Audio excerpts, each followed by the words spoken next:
Hey, this is Angela with this week's Living the Shift. So, how many times have you heard a parent talk to their child and say, use your words, use your words? And I know I used it when my kids were younger. Well, that's a great message for all of us right now. We're going through these huge changes and living the shift. We're shifting into a new reality. We're shifting into a higher vibration, into a different way of living. And these are some of the most basic things for us to pay attention to, and without even doing any major healing work, without doing all this other stuff. But here is like base one, ground zero of like how to start changing our realities, and that is being mindful and conscious of what we are saying physically out of our mouths. And it's funny because you don't realize that. You don't realize the power. We don't realize the power of the word. Because there are many belief systems that talk about the idea that the universe was created by sound. There's one that says the universe was created by the sound Om.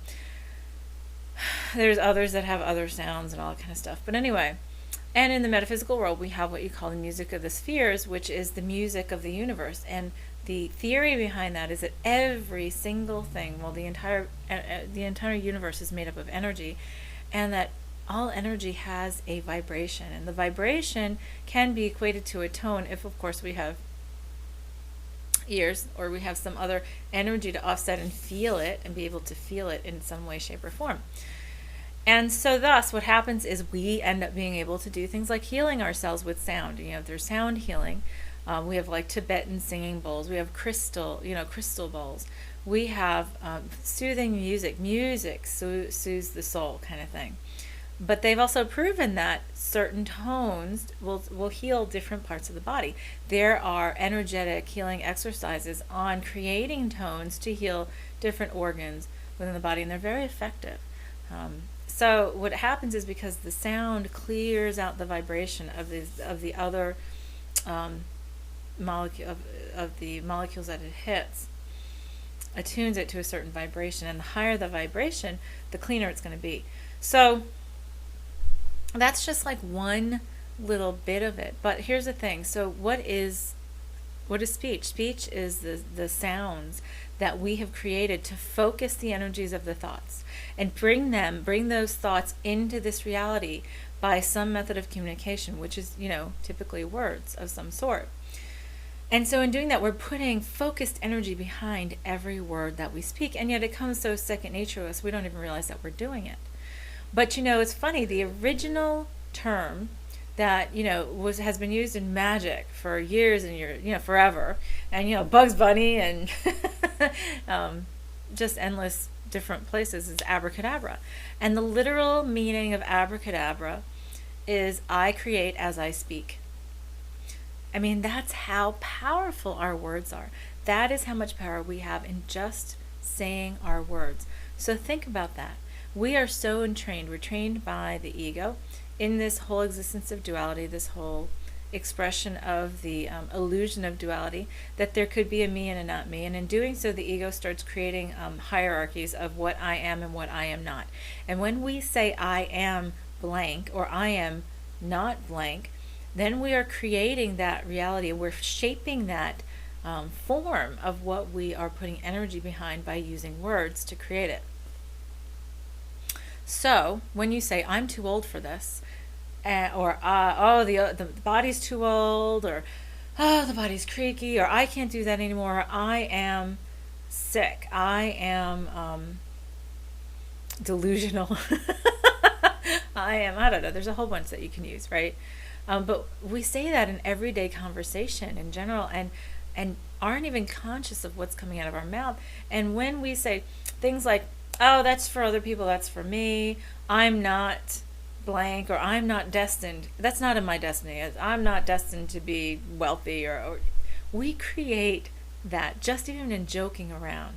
So many times when I start working with somebody, I'll start working with someone who wants to learn how to tap into their intuition, their higher selves, and all that kind of, their psychic abilities, all that kind of stuff. And when I start working with them, what I start talking about is the words. The words are so important. And when somebody says, I can't see like you do, I can't connect the way you do, I always say cancel, clear, delete.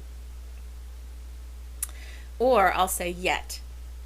At least say yet at the end of that sentence, because we all have all of those abilities. When we say, oh, this kind of person does this, then we're implying that this other kind of, anybody who doesn't exhibit this particular thing, that they have to be excluded. And that's all that whole duality thing. But it's time for us to start changing our patterns of speaking. And that's where, like, things like affirmations start coming up. And yes, they're not, they don't do the entire job, but they get us started. Sometimes that's what we need to hear. We need to hear ourselves say, I love you. We need to hear ourselves say, I am perfect, I am divine, I am powerful, I am limitless. And you know what? You can feel, when you say those words in your body, you can feel the body relax, or I can feel my body relax into them. There is a practice called kinesiology, which is called muscle testing, because our cells, all 2 to 3 trillion cells in our body at any given time, they all have a consciousness of their own, as well as they make up the organs in our body. The organs make our body up, and then we have this blend of consciousness here at the 3D level, and then we have higher levels of consciousness too.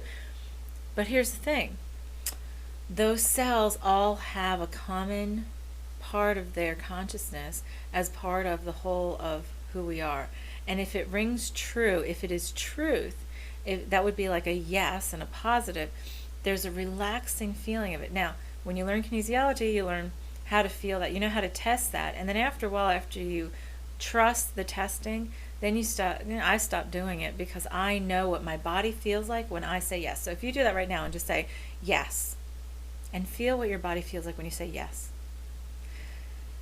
And then you say no, and you feel like what your body says, when you say that, and close your eyes and see what you feel. Say it again: yes and no. And you can feel, if you can, and you get trained to feel the subtleties, you can feel how your body reacts and knows, because your body knows just as much, your cells know just as much as your higher self knows, in a different way, at a different level of consciousness. So when we say certain words that are positive and loving, like I love you, I love myself, I am wonderful, I am funny, I'm interesting, anything like that. Whenever you say something that's affirming and supportive of yourself, you will feel it in your body. Now, if you have some egoic thoughts that are saying, no, you're not, that's fighting that, then you'll feel some friction. But the thing is, in general, the yes is more expansive and the no is much more contractive. And you can check that out and feel it out. Emoto, I can't remember his first name, Dr. Emoto, wrote the book The Hidden Messages in Water, and he's done several other ones, and he did research on how water molecules will change shape and be more healthy, more full and robust, or more degraded, depending on the sounds that go through them and the words and the intentions that are created by the words that hit them and the sounds that hit them. They've proven that it is so bizarre. So the book's called The Hidden Messages in Water. It's really interesting, on simply the molecules in water and how they react to positive and negative intentions, energies, emotions, words. And guess what? What are our bodies made up of? Like 90% water, right? So how does that equate? Think about it. So the first step is for us to become more conscious of the words that come out of our mouths. And ultimately we want to be conscious of the thoughts that come into our minds. And many people I start working with, they get like very panicked about it. They're like, oh my God, but if I think about this, what's going to happen? And I'm like, you know what? No. It's breaking yourself of the habit. It's becoming conscious. You've done it all along. So what you want to do is start changing that habit. Get out of the ruts of habit and create a new one that's more positive and expansive for yourself. So, whether it's using affirmations, whether it's writing them down and saying them out loud, looking in the mirror and saying, I love you every day, saying things like, I can do anything I set my mind to, I can do everything, I am limitless. Things like that, that's what actually increases our power, expands us in this reality, and makes things so attainable, and changes our entire perspective on stuff. But it's simply taking those first steps. So on that, I'm going to let you go.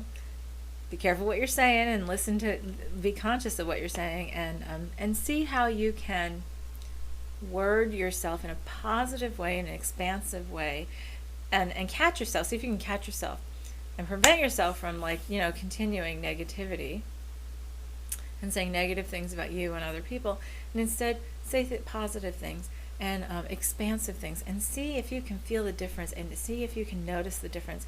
See how quickly you can notice and be conscious of that stuff coming to you, of how that stuff starts changing in your life as you change the way you say things. So on that, I'll let you go. This is Angela with this week's Living the Shift. I'll see you next week.